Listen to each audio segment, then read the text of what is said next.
You're watching News9. I'm Shweta Kothari and you're watching On Point. Today, we have two debates. One on the Manifesto war in Bihar. It's NDA versus the Mahagathbandhan.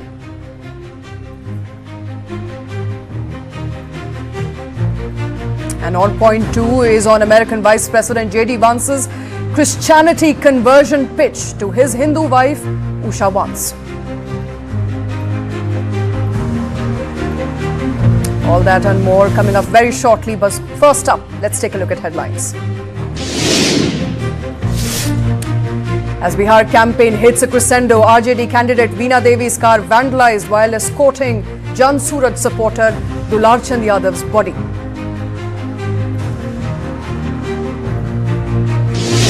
And politics also erupts over Sardar Patel. Kharge says Patel blamed RSS for Gandhi's murder. Akhilesh Yadav, while targeting the RSS and BJP, says the nation needs another Sardar Patel.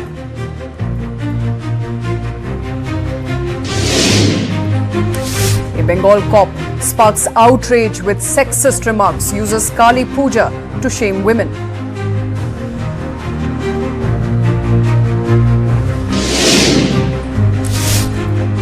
Political temperature heats up in Bengal as BJP accuses TMC of threatening booth-level officers during vote list revision. Suvendu Adhikari alleges TMC want to tie up BLOs who don't meet targets. And former cricketer Mohammad Azharuddin takes oath as a minister in Telangana Chief Minister Revanth Reddy's cabinet.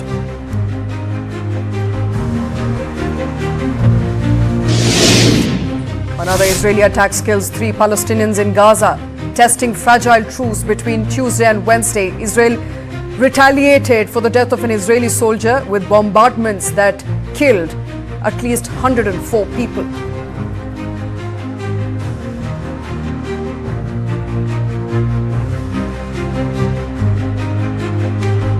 You're watching On Point. I'm Shweta Kothari. Our top story this hour coming from Bihar.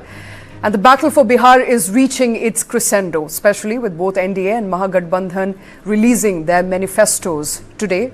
As all ally partners of NDA got together for the release of the manifesto, the vote plank clearly is around women, jobs and extremely backward castes. Incidentally, today, the shining stars of the NDA alliance, from JP Nadda to 9 times Chief Minister Nitish Kumar to Jan Shakti Party Chief Chirag Paswan, Jitan Ram Manjhi and Rashtriya Lok Morcha Chief Upendra Kushwaha all were present on the stage to unveil the manifesto. But within 26 seconds, all of them left without addressing the media.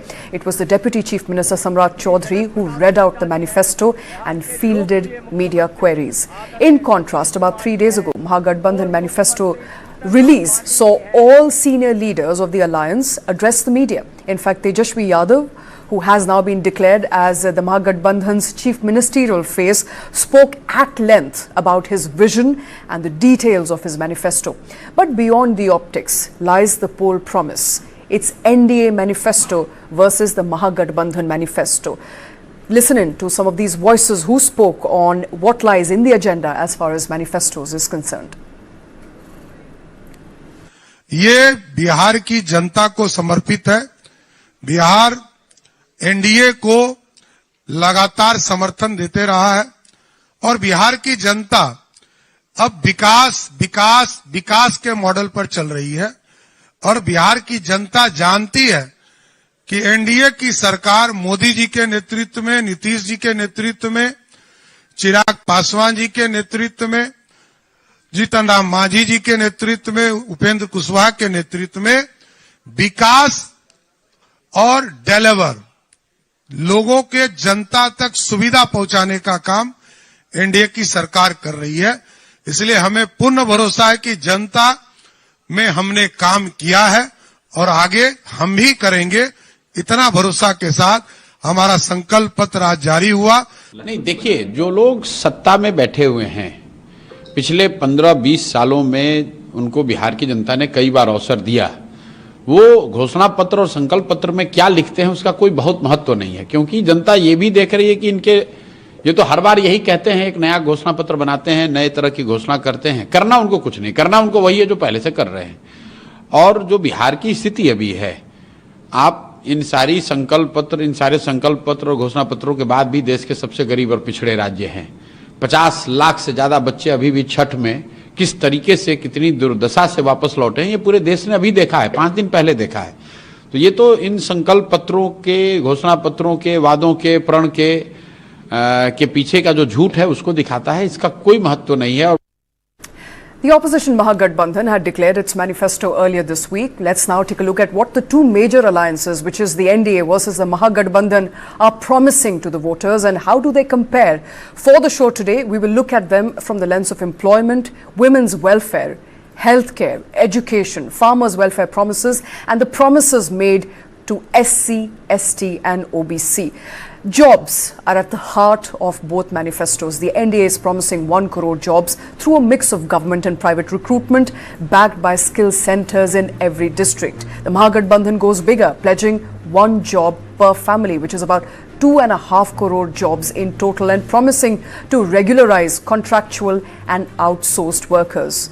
Women's empowerment is a major poll plank as well. The NDA banks on entrepreneurship with its Lakhpati Didis and Mission Crorepati scheme, promising financial aid up to 2 lakh rupees. The Mahagathbandhan focuses on direct support, 2,500 rupees monthly allowance for women, free travel, exam fee waivers and women's colleges in every subdivision. Healthcare promises reflect competing visions of welfare. The NDA highlights infrastructure, medical colleges in every district, super speciality hospitals and 5 lakh rupees annual coverage per person. Mahagathbandhan promises universal coverage, pledging free health insurance of up to 25 lakh rupees under its Jan Swasthya Suraksha Yojana.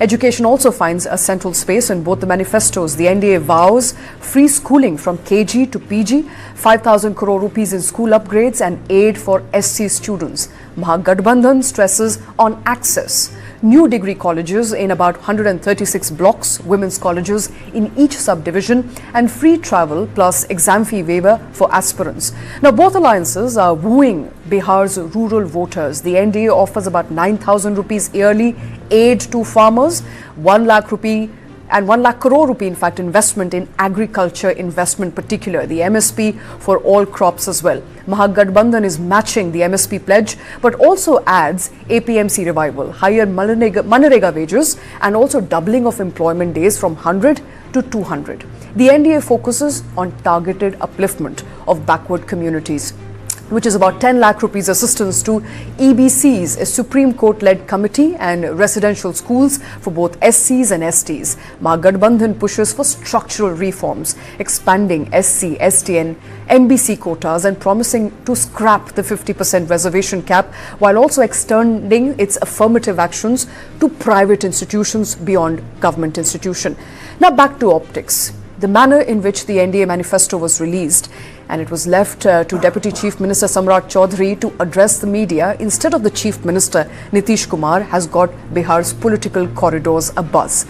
Adding fuel to the fire is Home Minister Amit Shah's pitch for Deputy Chief Minister Samrat Choudhary during his address in Munger, in which he told people to vote for him since Prime Minister Modi will anoint him in a very big way as a very big man. Listen in. भाइयों बहनों, अभी अभी सम्राट चौधरी ने कहा कि वो यहीं बड़े, यहीं पले, यहीं जन्मे, उनका जन्मस्थान था। मगर यहां पर स्थानीय विधायक भी थे। जरा खड़े हो जाइए विधायक जी। मैंने खुद इनको फोन किया और उन्होंने सम्राट जी के लिए अपना सीट खाली करने का काम किया। आने वाले दिनों में सम्राट चौधरी यहां से विधायक बनकर जब पटना जाएंगे, मैं अभी बिहार में हर जगह जा रहा हूं, जहां जा रहा हूं वहां लोग कहते हैं कि साहब हमारे विधायक को मंत्री बनाने की काम करिएगा। मगर हमने तारापुर वालों आपको तो बना बनाया उप मुख्यमंत्री दे दिया है, उप मुख्यमंत्री। और आप भरोसा रखिए, सम्राट जी को प्रचंड बहुमत से जिताइए मोदी जी सम्राट जी को बड़ा आदमी बनाएंगे, बड़ा आदमी बनाएंगे। A lot of in between the lines there that we're also reading. The Congress was also quick to latch on to the speculation. Senior Congress leader Ashok Gehlot claimed that the ruling NDA released its manifesto in a press conference that lasted for only 26 seconds as they were afraid of facing questions from journalists. Gehlot also wondered why Deputy Chief Minister Samrat Choudhary and not Chief Minister Nitish Kumar spoke about the manifesto. इतिहास बन गया है कि 26 second में अमित शाह जी और नीतीश कुमार जी और नड्डा साहब इसमें तीनों आए थे और 26 सेकंड रुके चले गए। उनके डिप्टी सीएम जो है बाद में उसको पढ़ रहे हैं मैनिफेस्टो को। इसके मायने है कि इनका मैनिफेस्टो में विश्वास नहीं है। जो परंपरा होती है मैनिफेस्टो जारी करने की, खाली परंपरा निभाई इन्होंने। इनका कमिटमेंट मैनिफेस्टो के साथ में नहीं, इसका मतलब ये हुआ है। कमिटमेंट होता सब बैठ के एक्सप्लेन करते, आम जनता को, बिहार वासियों को समझाते कि भाई हमने वादे ये हम कर रहे हैं, हम आपसे वादा कर देंगे, हम निभाएंगे। ये कहते वो, ये क्यों नहीं कहा? इसका मतलब इनका खाली फॉर्मेलिटी करनी चाहिए। And reacting to the NDA Sankalp Patra, RJD leader Tejashwi Yadav claimed that Chief Minister Nitish Kumar isn't even aware of what is in the manifesto. He also said that NDA should issue an apology letter to the people of Bihar. हो गया है। आदरणीय मुख्यमंत्री जी को तो पता ही नहीं होगा कि उस घोषणा पत्र में क्या है। शायद उनको बोलने ना दिया जाए, इसलिए जो है जल्द से जल्द जो है ये खत्म कर लिया गया। लेकिन हम तो कहना चाहते, जो हमने घोषणा पत्र देखा, एनडीए के लोगों को सॉरी पत्र लाना चाहिए और बिहार के 14 करोड़ जनता से सॉरी बोलना चाहिए था कि 20 साल से भी राज करने के बाद भी सबसे गरीब राज्य बिहार, कोई कारखाने नहीं, कोई निवेश नहीं, हर सेक्टर में जो है ये सरकार फेल रही, इसलिए इनको सॉरी पत्र लाना चाहिए था। और अगर इनका 20 साल का जो झूठा जुमला अगर आप लोग देखें, जो वादे इन्होंने किए थे 20 साल से, हर घोषणा पत्र 20 साल तक का जितना इन्होंने घोषणा पत्र लाया है, वो घोषणा पत्र भी कहता हुआ कि हमारा क्या हुआ, हमारा क्या होगा। वो घोषणा पत्र कह रहा है कि पहले वाला तो घोषणा पूरा हुआ नहीं, एक नया जो है आनंद फानन में जो है इन लोगों ने ये घोषणा पत्र जारी की है। And so all the political developments in Bihar are raising pertinent questions today. Why did all the NDA stalwarts and the alliance partners leave without speaking to the media? Also, why did Samrat Choudhary read out the manifesto and not the Chief Minister himself? And this, of course, is the big story that we are tracking. What is transpiring in Bihar? It's getting interesting by the day. Joining me on the show is Brijesh Pandey, input editor, News9. Also with us is Manish Barya, spokesperson for the BJP, Sujata Paul, spokesperson for the Congress Party, Parimal Kumar, spokesperson for JDU, Ravi Shankar Ravi, spokesperson for RJD. All of us are with us on the show today. Thank you very much for taking time out. Thank you for joining us on the show. Let me begin with Brijesh. I think we were discussing this 26 seconds, the minimum amount of time that all the senior leaders, including Nitish Kumar, JP Nadda, were on stage, and then sending Samrat Choudhary to read out the manifesto, leaving a lot to question there as far as people's imagination is concerned on who's in charge. Oh, absolutely. And I think, if you look at the fact that, that Mahagathbandhan has been at the receiving end for not, for lack of cohesion and, being a late starter in getting the arithmetic right within the candidate selections and all. It was a very strange kind of show today. You had JP Nadda, you had Nitish Kumar, you had Chirag Paswan, you have all the, the who's who of the NDA constituents there on the stage, and within 26 seconds they left. And it was left to Samrat Choudhary to not only tell about what exactly the Sankalp Patra contains, but also to field questions. It was very strange because if you compare it with, because obvious comparisons will be drawn. Had it been the other way, the BJP would have drawn the same comparison.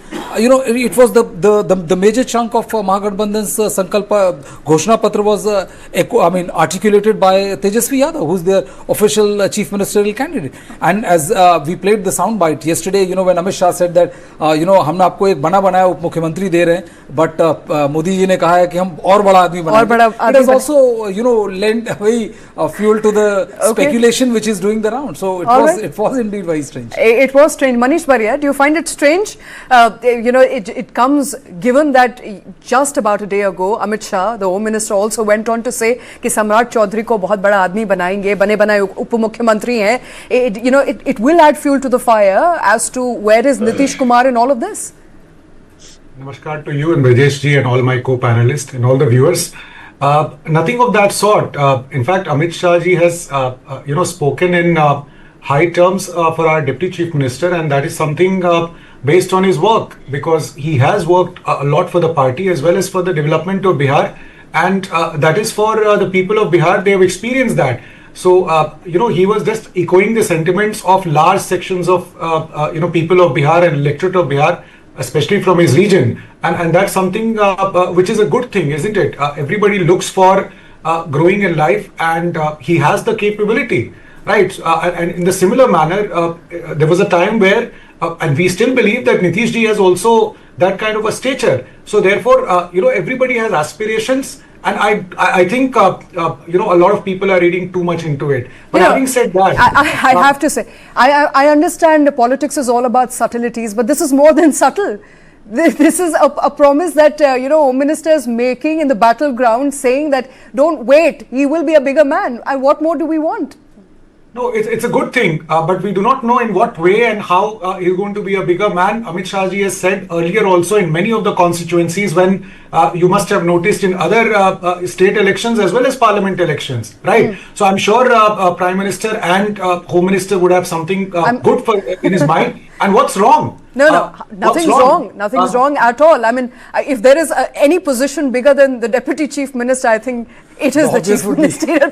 I think you never know. Instead of Chief Minister, he would be even a Central Minister. So you don't know what's going to come to him. Okay. Amit Shah ji has all the powers to be there. So we don't know what exactly it is. As far as CM post is concerned, we are very clear that there is no vacancy out there. So let's not talk and speculate on that. All right. Part is very clear. Politics is also about speculation. If you'll agree with me, Sujata Paul is having a hearty laugh there. Sujata Paul. The fact of the matter here is that the BJP spokesperson has clearly said that there is no democracy in their party, and everything will be decided by either the Prime Minister or the Home Minister, meaning there will be so much of interference in the party affairs of the BJP and their alliance partners by the BJP that they'll never come to power. That is the fact here, because as far as people of Bihar are concerned, they might have been relegated to this position because the kind of situation that they are in because of the 20 years rule of Mr. Nitish Kumar. And might I remind you that Tarapur is the constituency from where Samrat Choudhary's father, Mr. Shakuni Choudhary, had also contested and was the MLA from 1985 to 1998, the founder of Samata Party, which launched Nitish Kumar ji. So the fact is that today this 26-second fiasco has proved clearly that the BJP and its alliance partners really don't know what they are getting into, and that is the reason why, under the directions of the Prime Minister and the Home Minister, they were told to move out immediately, lest they showed a fight right there, and their sankalp of fighting was visible to the people of Bihar. All right. I will come to you, Manish Bharia. Let me also get in Parimal Kumar in this conversation. Parimal, was it a fiasco? Was it a calculated optics? Because, from what we saw, they all came in, they were there for 26 seconds, they went out, and Samrat Choudhary thereafter started reading the manifesto. How do you understand this optics, if it were optics? Actually, you see, as far as the question of my honorable Nitish Kumar is concerned, he is the main asset of NDA, and he is the main focal point. His position in the NDA is similar to the sun in the solar system. Actually, the developmental issue or vision emanate from our leader, and hence particularly it is not required to particularly only go through to read out all the patrolling documents. Actually, the vision is of Nitish Kumar, and Nitish Kumar enabled Bihar to change from dark period to that of bright period. And I think that 2025-30 will be the golden period for Bihar. Actually, NDA Manifesto contains several important features, and it may be considered as the extension of ongoing developmental program and social justice approaches started by the government. All right, but you know, my question right now, I'll come to the manifesto, but I think my question right now is a lot of voters in Bihar are keenly eyeing on who they're voting as their chief ministerial face. So can you, on our show today, say that if NDA is voted, Nitish Kumar is coming back as the chief minister and he's staying on as the chief minister? Right now, according to the public opinion, 72% of the total option is in favor of Nitish Kumar. There is no alternative in Bihar as far as the question of CM face is concerned. And as far as the question of Mahagathbandhan is concerned, the Mahagathbandhan face is 420 charge seats. This is the major failure of Mahagathbandhan. As far as the Congress is concerned, so Congress want to repeat the model of Delhi Assembly poll. Actually, you see, the Congress is habituated of defeat. Actually, it has nothing to do with the Bihar politics. That's why Honorable Rahul Gandhi, after conducting particularly both Adhikar Yatra, went out of the country and to Cambodia, and after getting particularly depressed, he again returned back to Patra. Actually, you see the entire infrastructure and road network is very well. That's why it attacked particularly Rahul Gandhi also. Okay. So Rahul Gandhi is like a political tourist. He has nothing to do with it. He has no understanding of politics. The position of Bihar is quite different from that of other states, actually. You know, but Rahul Gandhi is not being talked about as a chief ministerial face anywhere in any conversation. And let me get in Ravi Shankar in this conversation. Ravi Shankar, you know, are we reading too much? I think a lot of people in the ruling party will say, the NDA is saying that you're reading too much into this conversation. You heard Manish Barrier saying it was nothing, it was optics, it was decided, we are united. So we sent out our deputy chief minister to read out the manifesto. So where's the harm in that? Optics also speaks something, and it is not just optics, it is the conduct and behavior of BJP. If we observe closely over the years, they contest election in the name of some other leader, and they appoint as CM some other leader. Okay, what who are has you happened referring in to? Haryana, what has happened in Madhya Pradesh, Okay. what has happened in Maharashtra. And not only that, they may break the party. They may break the party, they will eat up the regional parties. This is their history. What happened to Shiv Sena? How LJPR is created. So, you do not know whether JDU will exist or not. They may divide the party, they may break the party, they may occupy the party. And even now, there is a coup of BJP in the JDU. JDU is now not an independent party. Okay. Most of the decisions are taken by BJP-minded people there. And Nitish ji is just a face, and on his face, this election is being contested. After the election, he will be either dumped or I don't know what is going to happen to him. That is your assertion. Manish Barrier, I think, will disagree. Yes, Manish Barrier. Yeah, like outsider Haryanvi is making all the moves as far as RJD is concerned. So very nice. At least we do not have a Haryanvi actually. With due respect, I have lot of respect. But an outsider in Bihar is taking all the decisions of RJD. So there is a lot of infiltration there, and also breaking parties. Ravi ji is there. He is younger to me, but still he knows all the history of Bihar. And if I start telling all these things, it would be a wastage of time that way. I think the prime issue is what people are interested in is that what this NDA has in store for people of Bihar, and that is a modern, industrial and self-reliant state. I think that is based on growth, that is based on governance and dignity. That is what was the message, right? So it is like to like. We look at Tejashwi ji and Samrat Choudhary both as contemporaries, and that is why you saw Tejashwi ji spoke the bulk even the name was Tejashwi Patra or something. And here Samratji spoke because it is like to like. Not very convincing argument. Manish Variyar, I think you're trying hard. I'm not very convinced. I don't know if Brijesh is convinced. You are entitled to your opinion. Yes. But at the same time, Nitish ji, what we call pratyaksh ko praman nahi. He has changed the face of Bihar. I'm sure if you've gone and had you gone to at that time, nobody's denying what that. Has happened. Nobody's denying that. So he doesn't speak much. If you know his style, for last 20 years, you see how many times and how many sound bites he will give. He works. And he keeps telling also कि मेरा काम बोलता है. He says. Okay. So he is Fair not enough. into all these things. And Fair you enough. have to understand the nature of the leader. Fair enough. Absolutely. Nitish Kumar doesn't like press conferences a lot. He is a man of few words and maybe a lot of substance. That is what Manish Variyar is saying. The point is that, that there were skirmishes that always happens with any kind of coalition about seats. Everybody wants to pull above or punch above their weight. That's a normal political gig that happened within the NDA, that happened within the Mahagathbandhan. But I think, the NDA was first of the block. But what I personally find it very surprising is that till date, not a single joint press conference has taken place. Till date, there has been no like what happened today was something like, if everything was clear and to say that Nitish doesn't talk much, I get it. But to Nitish being the main key architect of the entire, and being the leader under which the entire election is being fought, what did not, spell out even the basics of what, the NDA Sankalp Patra was. It was very, very, surprising.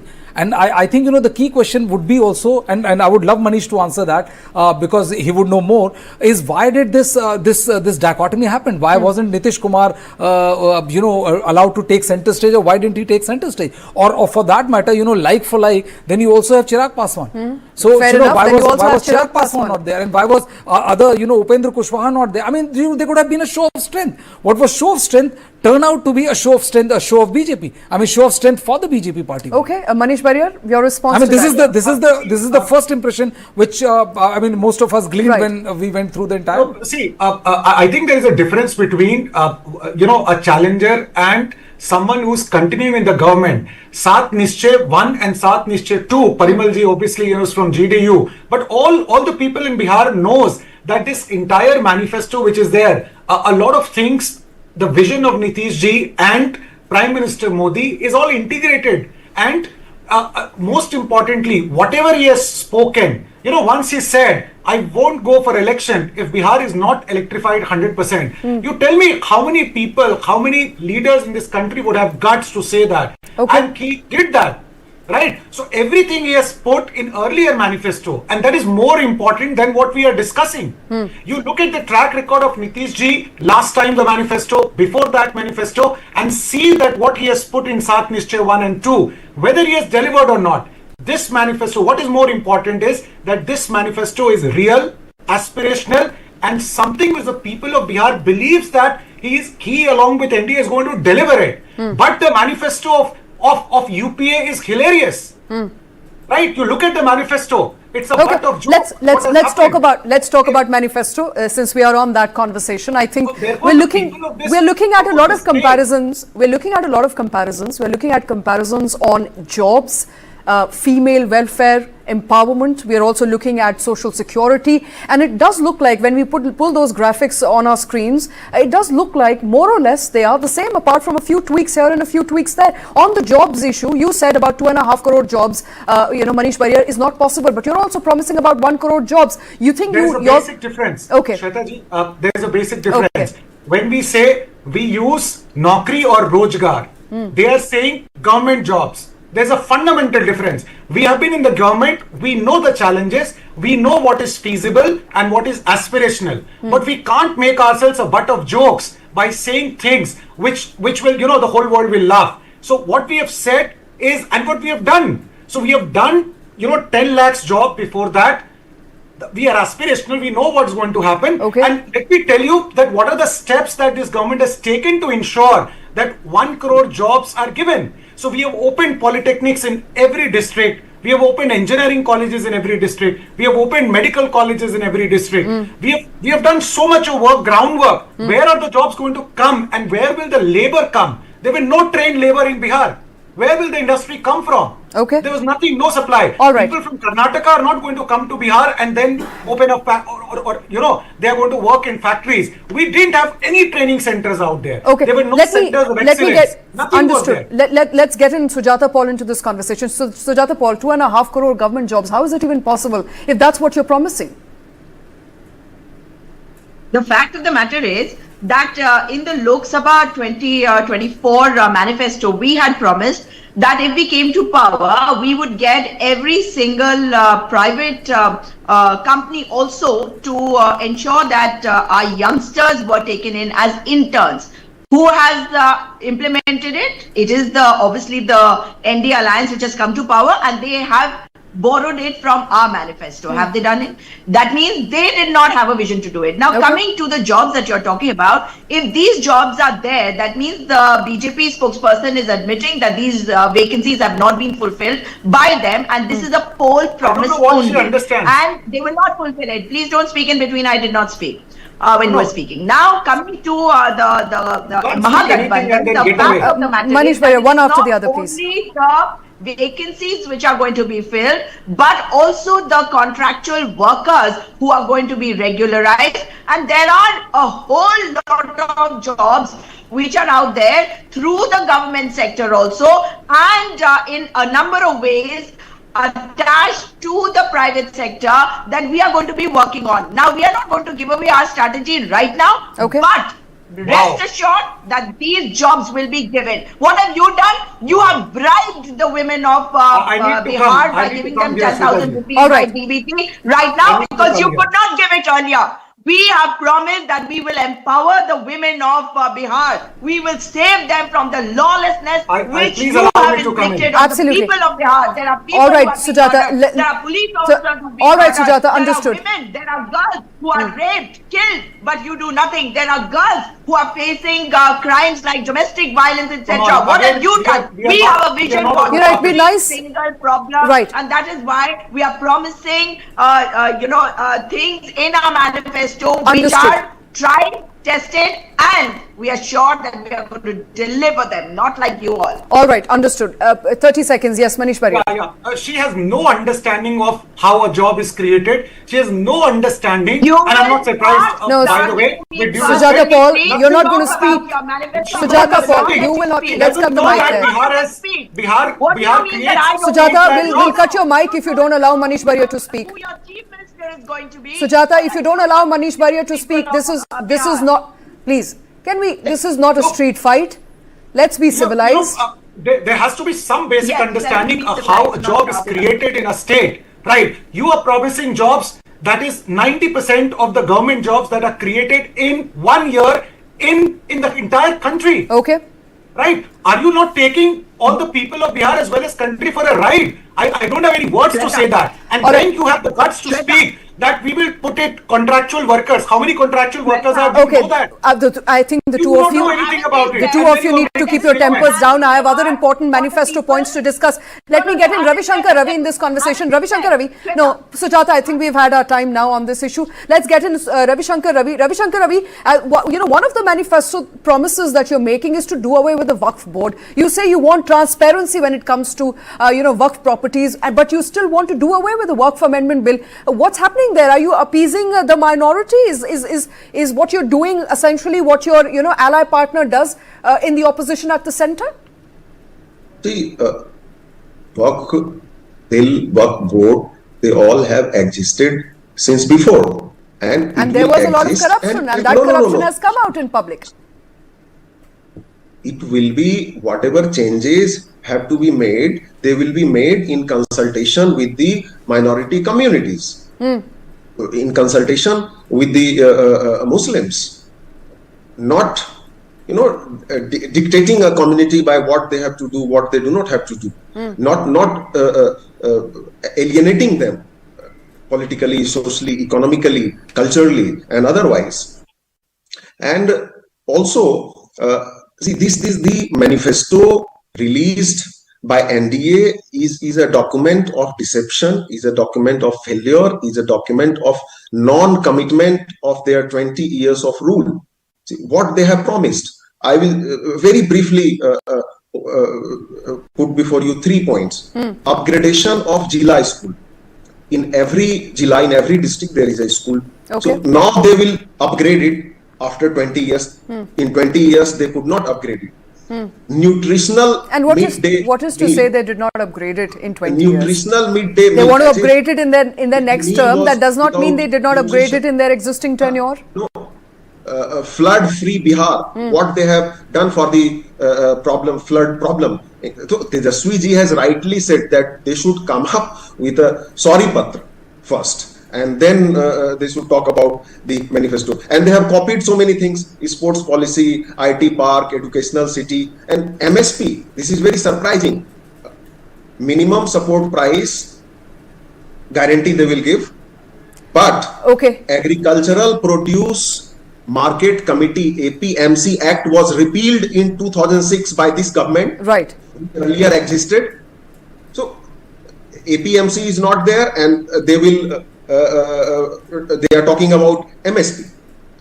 We have promised that APMC will be reconstituted. All right. And MSP will be... Okay, let me give the last word to Parimal Kumar, who's been waiting very patiently. Parimal, I think parallels will be drawn when it comes to jobs, welfare schemes. And as Ravi Shankar was also pointing out, a lot of schemes do appear to be, mentioned in different ways, different names, but essentially similar poll promises. And a lot of, obviously questions being raised on the comparisons, because the manifesto for NDA came out at least 3 days after Mahagathbandhan's manifesto.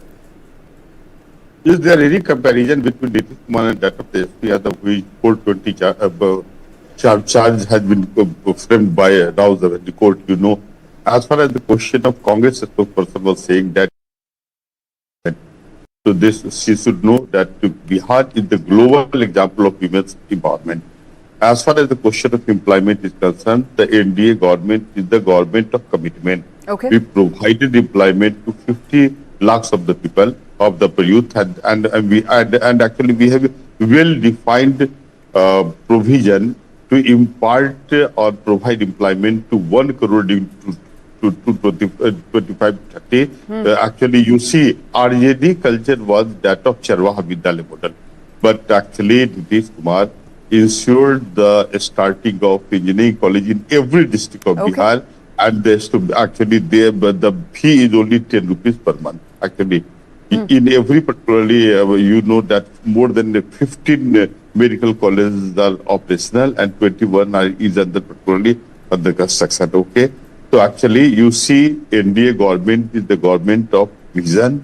It is the government for the welfare of the society. Right. But as far as the question of a Mahagathbandhan, it is the bunch of self-centered Parivarwadi has no experience at all. Their sole particular intention to empower their family members, actually. And Rahul Gandhi, as well as particularly Tejashwi ji, has no vision for the development of Bihar.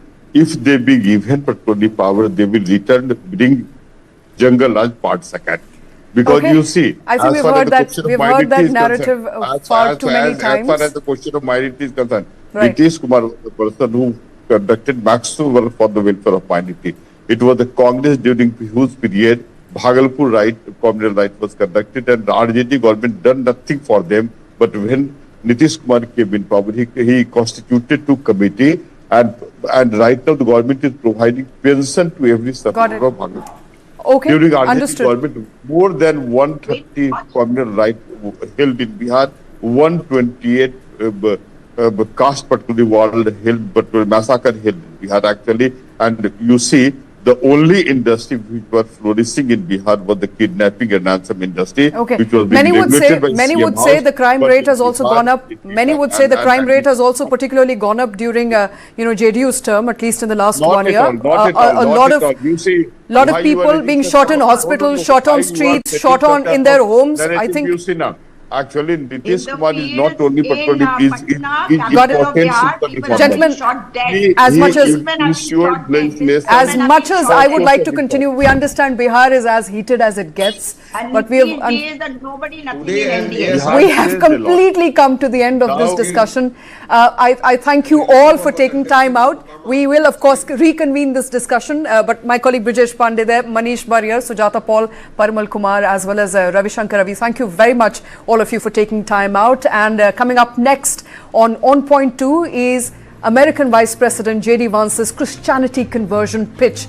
We'll be discussing that after a very short break.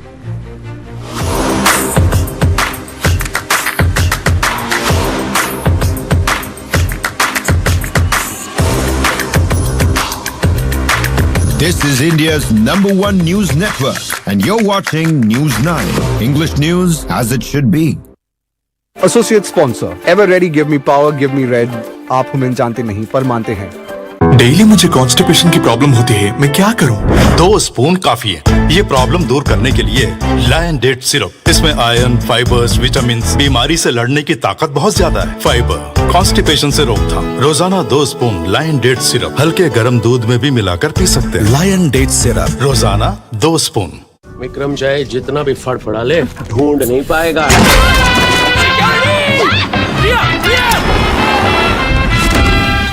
प्रिया, कैसा लगा मेरा stunt? एक hint तो देते. Hint. बड़े आराम से. A resurgent India is racing towards the Viksit Bharat goal, braving global economic headwinds. Bulletproofing our economy from these uncertainties are our homegrown businesses. Powered by tech-led innovation, Indian entrepreneurs are truly scaling up, riding the next wave of disruption with AI and cloud to break into the big global league. TV9 Network in association with SAP presents Visionaries of Viksit Bharat, a series celebrating inspirational business leaders shaping tomorrow. Watch them take an iconic leap. Coming soon, exclusively on News9.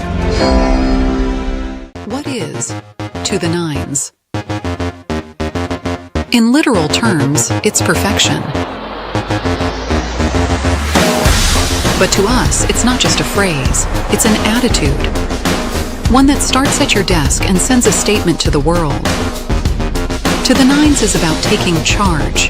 It's a way of life where every scene, every fold, is crafted with excellence. It's timeless elegance and uncompromising quality made for the corner office. It's the ideas that inspire redefining order and elevating the tabletop. To the nines, for the leaders of today and the visionaries of tomorrow.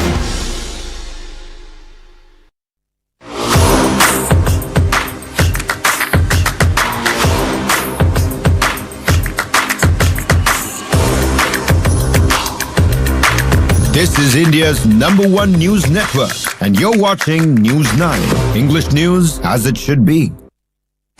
Welcome back. You're watching On Point, and we are discussing J.D. Vance's conversion pitch for his wife, Usha Vance. Now, U.S. Vice President J.D. Vance is facing growing backlash over remarks about his wife's faith. In a recent interview, Vance said he hopes his wife, Usha Vance, will one day convert to Christianity, describing it as a wish for his family to share a common spiritual foundation.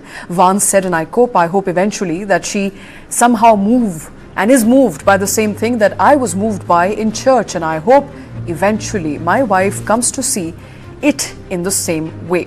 Further, he added that if she doesn't, then God says everybody has free will, so that doesn't cause a problem for me. Take a look. And yes, my wife did not grow up Christian. I think it's fair to say that she grew up in a Hindu family, but not in a particularly religious family in either direction. In fact, when I met my wife, we were both, I would consider myself an agnostic or an atheist, and that's what I think she would have considered herself as well. You know, everybody has to come to their own arrangement here. The way that we've come to our arrangement is she's my best friend. We talk to each other about this stuff. So we decided to raise our kids Christian. Our 2 oldest kids who go to school, they go to a Christian school. Our 8-year-old did his first communion about a year ago. That's the way that we have come to our arrangement. But, thank you. My 8-year-old was also very proud of his first communion. Thank you, guys. I'll tell him that Ole Miss wishes him the best.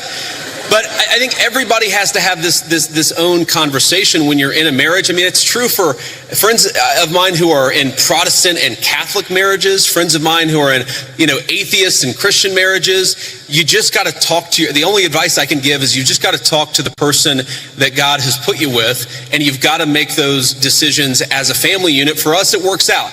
Now, most Sundays, Usha will come with me to church. As I've told her, and I've said publicly, and I'll say now in front of 10,000 of my closest friends, do I hope eventually that she is somehow moved by the same thing that I was moved in by church? Yeah, I honestly do wish that, because I believe in the Christian gospel, and I hope eventually my wife comes to see it the same way.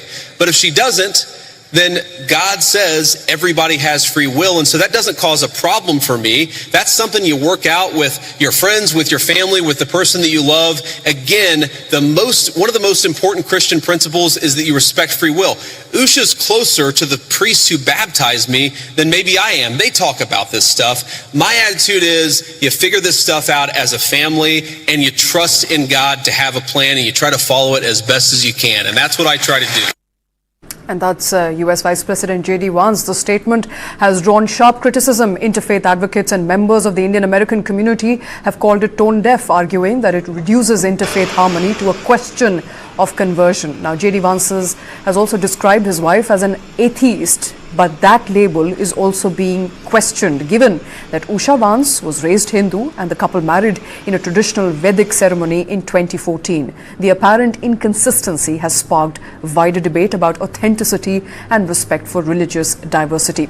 Many observers see Vance's comments as less about religion and more about politics, a move aimed at appealing the MAGA's faith-first base. The Trump administration, in fact, has demonstrated an unprecedented emphasis on Christianity in federal governance in its second term. Critics also say that Vice President appeared willing to sideline with a woman he once called his spirit guide to quote the Christian nationalists' vote. After all, he is vying for president in 2028. Supporters, however, insist that Vance was merely expressing a personal belief and not a political statement. So far, neither J.D. Vance nor Usha Vance have issued a clarification, but the social media is abuzz, mostly with Hindu Americans labeling Vance as an opportunist. Some are also calling him a hypocrite.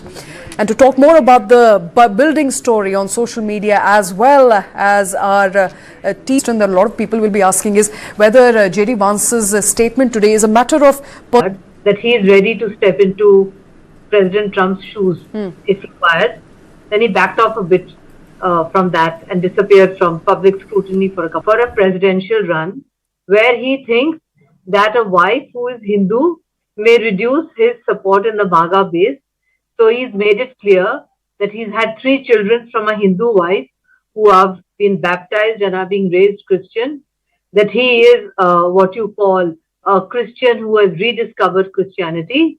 But what I find objectionable is not what he said about people in a marriage finding their way out of these kind of issues.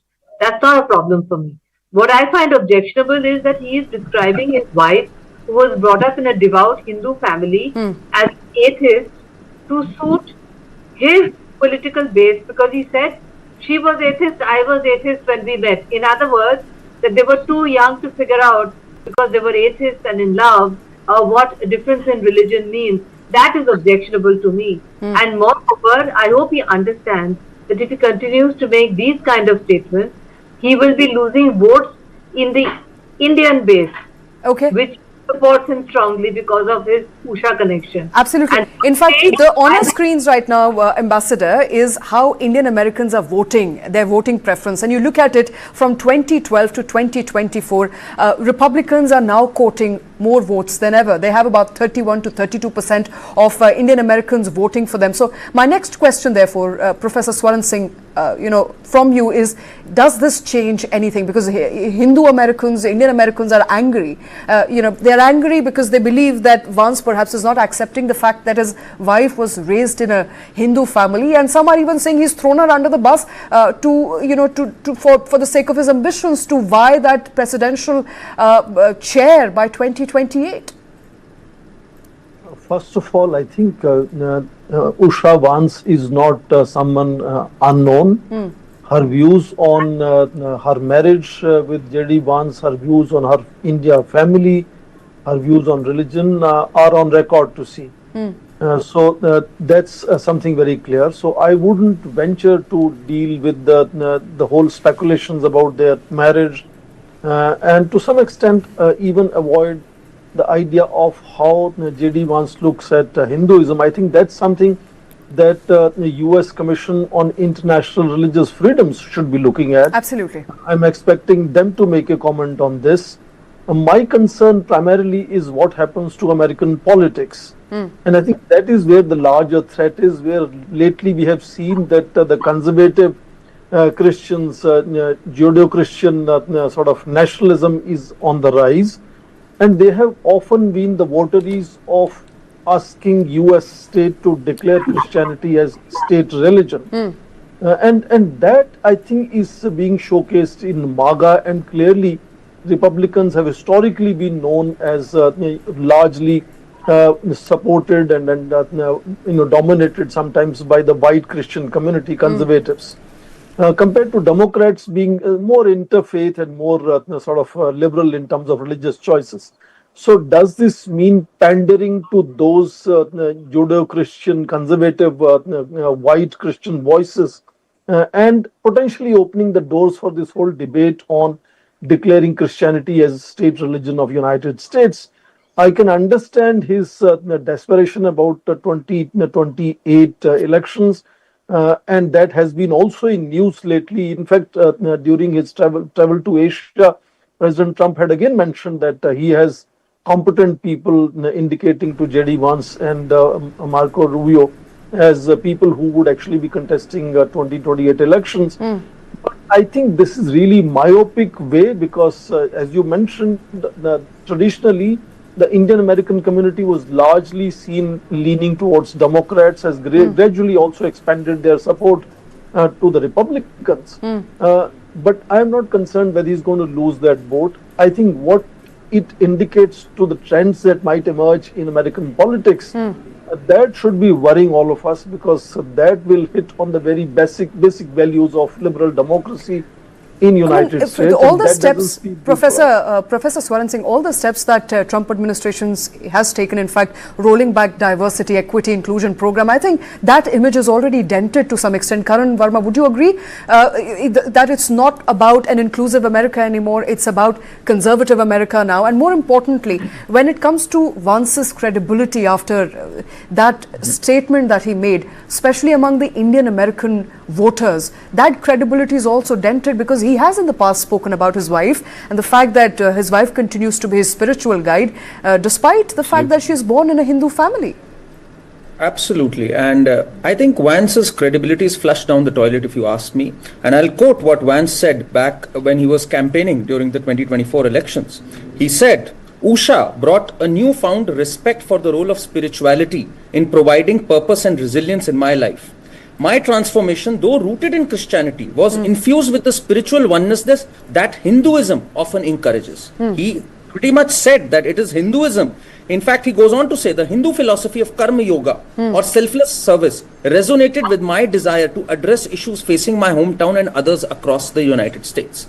So for that man today to say that Usha is not a devout Hindu but an atheist, and I want her to probably follow my path, I think it's a disgrace. It's a dog whistle to the white supremacists, it's a dog whistle to the Christian nationalists, and he has his eyes set on 2028. And you're right, this man has never had any credibility. Before 2024, he considered Donald Trump the worst politician in America. In fact, he said that by saying that 2020 election is stolen, Donald Trump is denting America's democracy and he should be out of politics. He joined the US Marines for a brief stint and then left it midway. So this man has never had any credibility and has always been a turncoat. And people in America also now understand that all he's done is to consolidate his base and have his eyes set on 2028. Okay. So yes, it'll dent his image. It has dented America's image. But then America's image has been dented ever since a slew of measures by Donald Trump, whether it be monkey balancing between India and Pakistan or talking of India with Pakistan in the same breath. I think the Indian American base has been eroded by Trump, and that's a calculated move, keeping his eyes on a bigger vote bank perhaps of the MAGA Republicans, or I would say the evangelicals and the Catholics. All right, but before I let you all go, Ambassador, coming to you for the one last question. I think, as many of you pointed out, America's claim of religious liberty has already been put to question by the way of various steps that they've taken. Now it appears that Vice President's own family has become a battleground for faith politics. How do you view the upcoming 2028 elections in terms of all the statements that are coming in, all the actions that Trump administration has taken to put Christianity and conservative Christianity at the center of politics? Clearly, Vance believes that is core to his winning the election. That's why he's taken such a risk with his marriage. Because let me assure you, Shweta, that such a public statement is highly demeaning to his wife and his wife's family. Okay. No matter what she does in public. So, when you do that, when you risk your marriage, right, and children, and your life with your wife, whom you earlier described, as my co-panelist said, as your spiritual guide, and you take such a risk, it means that you are overpowered by ambition and the desire to become the president. All right. I'm sure the wife also sees the desire for her husband to become the president, and I'm not sure if that will result in any matrimonious disharmony. I think spouses of leaders such as J.D. Vance understand what you have to give up to be in public life. But that's all the time we have. Thank you very much, all of you, Karan Verma, Professor Swaran Singh, and Ambassador, for taking time out to join us on this very critical story which continues to make headlines. This is all I had for you on Point today. We will see you at the same time on Monday. Thank you and good night.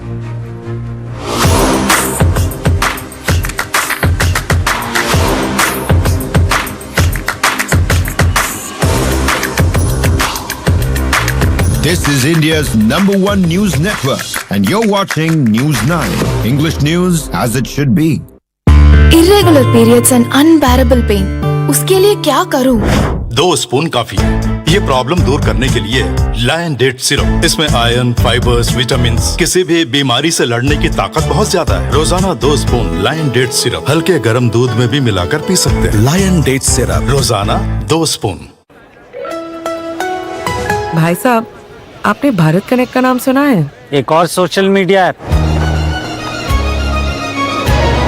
Social media app नहीं, वो 700 से ज्यादा apps पे bill payments possible बनाते हैं। बढ़िया है। आप हमें जानते नहीं पर मानते जरूर हैं। हम हैं Bharat connect. A resurgent India is racing towards the Viksit Bharat goal, braving global economic headwinds. Bulletproofing our economy from these uncertainties are our homegrown businesses.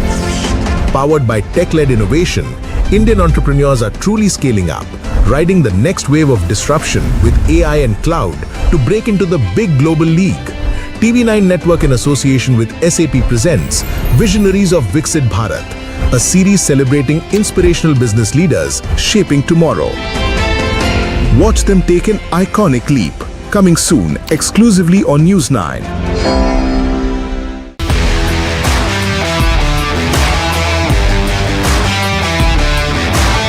What is the one thing about your job that you love the most? The one thing that, makes you wake up every day and go